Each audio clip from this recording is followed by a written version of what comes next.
Moving into a new town didn't come with a house or a place to stay, especially if financial issues stood at the peak of the reason for your movement. I searched for somewhere cheap, and fortunately I found someone looking for a roommate. Or better still, I found a sign close to an apartment expressing a need for a roommate in room 25 of the apartment. In excitement, I went there and met the owner. My intended new roommate was a smile freak. Not those smiles that are welcoming and warm, but the ones that go from one ear to the other. He would randomly look at me and smile so brightly that my heart would almost burst out of its ribcage. Not out of affection, but out of anxiety and maybe fear. He did it when I appeared at his doorstep, but I ignored it. If all he did was smile, it wouldn't cause any harm. A beggar like myself had no choice. I was desperate for a place to stay, and that was beginning to look like the cheapest I'll ever find. He seemed cool, and after discussing, he agreed to take me in while I paid half of the rent. I swallowed the offer fast and moved in immediately, but something felt off. After moving in, I realized my roommate had some weird hobbies. He liked to keep dead rodents and cut them up for fun. I didn't have many issues with the biological experiments, but I hated how the house stunk due to the behavior. My complaints about his attitude almost became a habit as regular as his. But with time, I got used to his usual response. Whenever I complained, he would give me that creepy smile and say, "Better rats than humans, huh?" Instead of making a mountain out of a molehill, I simply concluded that he was as weird as the craziness of his experiments. I got used to seeing the rodents, and even got used to the smell. Being stranded makes you put up with many things. I soon found a job and started working, although it wasn't exactly easy, and the pay didn't commensurate with the work I did as a waiter in the sole restaurant in the area. That's just like they say, half bread is better than none. The pay was the half bread I wasn't willing to lose. One night, a customer pissed me off, and I stepped outside for a bit of fresh air. I stopped in my tracks when I noticed something. There was a dark silhouette staring at me just outside the range of the street lamp, blending with the darkness of the night. The image of a person just stood there, unmoving. I narrowed my eyes to check if I was seeing things, but then I realized I was not hallucinating. A weird person stood in the dark staring at me. I didn't know how to react, but I heard myself call out to whoever it was. The person didn't flinch. I could tell because the silhouette remained fixed. I took a step forward, and that was the code. The image took a step back.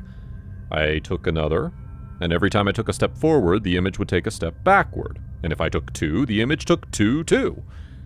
So I ran. I took to my heels after the silhouette, who, in turn, ran away. Although I lost whoever it was, the person dropped something. A pocket knife. I picked up the knife and went back to my work at the restaurant. Upon getting home, I was with my roommate, engrossed in his strange hobby again. I was too shocked from the encounter earlier. I just went straight into the shower. It was when I opened the tap that something hit me in the head. My roommate was using a similar pocket knife to the one I'd seen. It felt blurry, and I just knew I had to check. I sped up my time in the shower. Adrenaline rushed through me, and I tried to settle my mind upon what I was investigating, not cowering in fear. I stepped out of the shower, and although I tried to act as normal as possible, I still found my heart racing when I looked at my roommate's hands, which confirmed my fears. I was right. The knives were identical. My heartbeat raced at the idea that my roommate might have been the guy stalking me. With more courage than fear, I gathered words in my mind and practiced my speech in my head before I confronted my roommate and asked why he was stalking me. I told him about the knife I found with the stalker and stared at him in disgust and fear, I may add. However, with that creepy smile on his face, he said one of his knives had been stolen some weeks back, and the person might have been the one, or it was probably just a strange coincidence.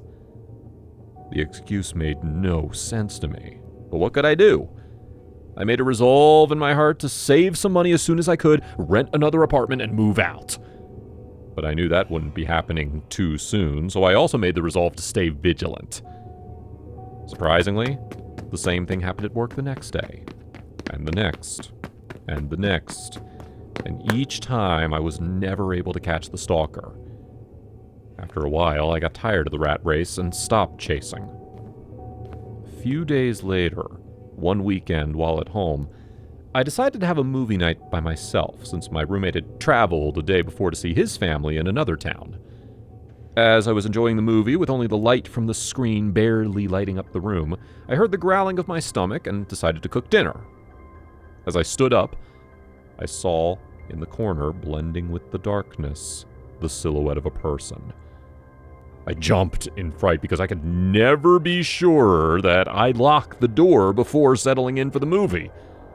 I would have run off, but the person jumped on me and hit me with something hard, knocking me out instantly. I woke up to a person in a strange mask whistling a tune. I was strapped to a table in a very strange room. My mouth was covered with tape.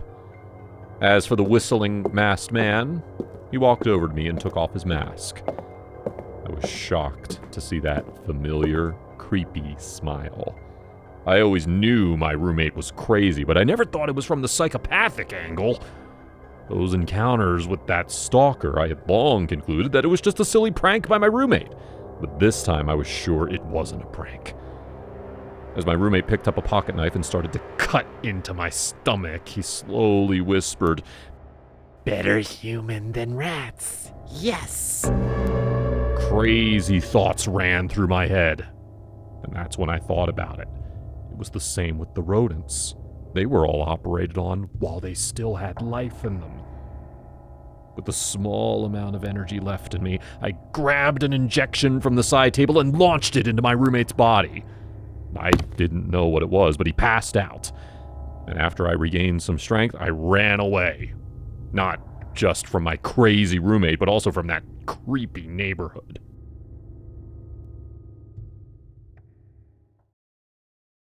Too scared to subscribe? I had been at uni for just about a month. It was a struggle leaving home. I missed my family, my friends, even my old teachers. It was the feeling of comfort that drew me home. But the catalyst was that creature I shared the dorm with. During the first week of uni, I was told that rooms were rather sparse and that I would have to share with someone else. I was then given a key and told to alert the school if there were any issues, but I should be fine as long as I talked to them so things wouldn't be awkward. My room number was 120, and the door was easy to spot because of the scratch marks and dents that covered it. Before even putting the key into the lock, I heard a large bang come from inside and footsteps dashing towards the door, only to see it fling open, revealing my roommate standing at the doorway. He looked skinny. His eyes were darkened from a lack of sleep, and he was breathing heavily, probably because he had just darted over to the door. But a far more morbid reason struck the back of my mind, one that did not need to be brought into reality. Without saying a word, he pointed towards a bed on the other side of the room, which I could only assume was mine. The side that appeared to be his was covered in dents in the walls, and even his bed looked like it had been smacked around like some dog toy. Hesitantly, I made my way inside. My roommate still not speaking, but rather dashing around the room in excitement at my arrival, or my naivety. I dumped my bags on the bed and then turned around to ask, "Hey man, what's your name?" He instantly stopped running around. He froze in place with his back turned to my face as he stared at the wall. Hello? Anyone there?"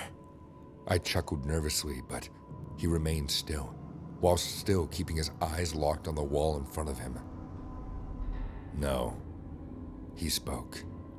He then started bolting around the room again in excitement, jumping up and down on his bed like some kind of child, while a massive grin protruded from his face.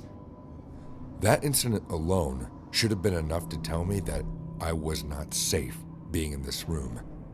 But at the time, I wrote it off as a mishap and unpacked my bags as I set up my side of the room. The next few weeks shared this same ignorance.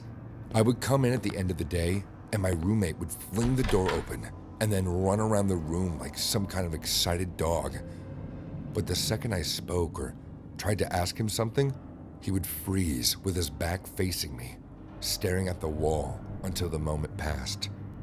All along, I truly believed it to be just some kind of nervousness that meant he couldn't cope with social situations, but after a couple weeks, the nights began to change him.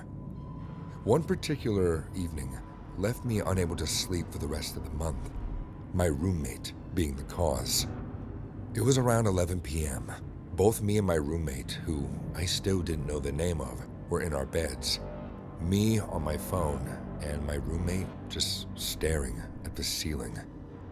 After about 20 minutes, I fell asleep, only to be awoken by scratching noises on the side of my bed. My eyes snapped open, and for a brief second, I had no clue where I was. The white wall in front of me directed me into reality. I could hear some kind of muffled scratching noise on the other side of my bed, and was about to twist around to see what it was, until I heard breathing. The breathing was low and heavy. I could feel each breath wash over the back of my neck. It was so close. At first, I was too drowsy to realize what was going on, but after a couple of moments, it hit me that something was looking at me from the side of my bed. Fear completely disabled my ability to move, and I was stuck facing the wall, having to simply endure the breathing and scratching taking place behind me. Then came a sly cackle. At this point, I was fully awake, my blood pumping with adrenaline. I was utterly petrified. Whatever was behind me was directly in the way of the door, too, and no doubt my key was beside this person as well. Getting out clearly wasn't an option, so I was left to either endure it or turn around. I laid there for what felt like hours, my mind in a constant state of turmoil. I had no idea what to do. The breathing never stopped either. It stood so perfectly in place that I began to question whether or not it was real, hoping to God it was just a figment of my imagination. And then, a hand suddenly came into my peripherals. Its palms were outstretched and looked ready to grasp me. The nails were long and thin and sharp to the tips. Terror now fully emerged in my body, and fight or flight kicked in. No more flight, I thought. I now turned around, facing towards whatever was waiting there behind me. My roommate's deranged-looking eyes glared back at me. "What the fuck are you doing?" I yelled out, springing myself out of the bed. He leapt back in fright, but swiftly turned to face the other side of the room's wall, standing motionless once again, submerged in the darkness. I jumped out of bed and went to go push him, but the second my hands collided with him, he flung his head around and let out the most powerful screech I had ever heard, with such tremendous volume that I jumped back in shock.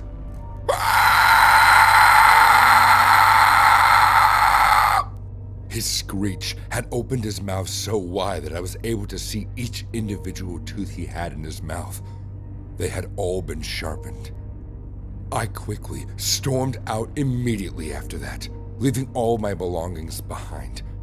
I quickly reported and narrated the whole ordeal with the weird ways that my roommate was to the school, but they simply deemed it as an accident and told me that my roommate was perfectly normal and healthy. Only I knew that the pig suffered some kind of issue known best to him. He was sinister and a complete psycho. I decided to return home and take online classes instead. Nothing was worth returning back to that creepy room. My safety mattered more. Whoever has to share a room with that psycho in the next coming weeks as my replacement, may God help them and keep them safe.